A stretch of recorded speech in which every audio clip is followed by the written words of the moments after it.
Proseguendo il percorso Portoni Borsari, appena fuori dal cuore della città storica, non può passare inosservato l'imponente complesso di Castelvecchio con il suo famoso Ponte Scaligero.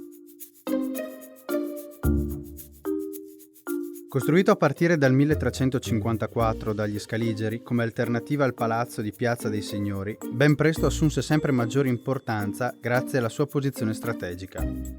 A ridosso delle mura, con la piazza d'armi rivolta verso la città e la residenza verso l'esterno, Castelvecchio risultava essere al tempo stesso sia fortezza che garanzia di fuga.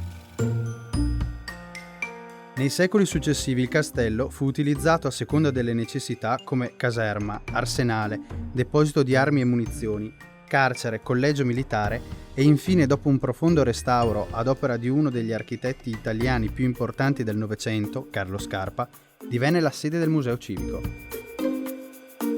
La visita al castello può iniziare davanti al ponte levatoio principale, ora cementato, che attraversa il fossato e conduce nel cortile interno. Entrando nel cortile di fronte si può notare la caserma francese, costruita agli inizi dell'Ottocento e abbellita nel secolo successivo con porte e finestre gotiche, recuperate da altri palazzi veronesi. A destra si trova l'ala del castello ricostruita dopo i bombardamenti della Seconda Guerra Mondiale, mentre a sinistra il cortile è chiuso da un alto muro di sassi e mattoni, risalenti per lo più all'età comunale, ovvero il XII secolo. Al di là di questo grande muro, nell'altra parte del castello, possiamo scorgere la reggia vera e propria, dominata dalla torre del mastio, oggi entrambe fedeli custodi della raccolta di capolavori presenti nel Museo Civico. Come si diceva in precedenza, al complesso di Castelvecchio appartiene anche il cosiddetto Ponte Scaligero, che ne integra perfettamente il sistema difensivo e logistico, garantendo una via di fuga sicura verso nord. Il ponte, 120 metri di fortificazioni e alte merlature, rappresenta senza dubbio un notevole esempio di ingegneria militare trecentesca.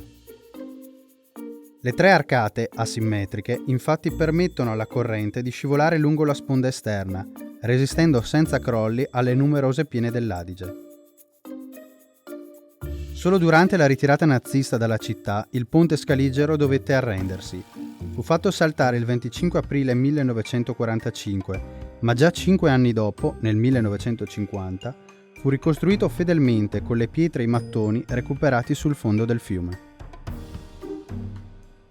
Camminare su questo ponte, arrampicarsi sui suoi camminamenti di ronda, sbirciare oltre le finestre e le feritoie ammirando alcuni bellissimi scorci di Verona, rappresenta sicuramente per grandi e piccini un momento di gioia e di sano divertimento culturale.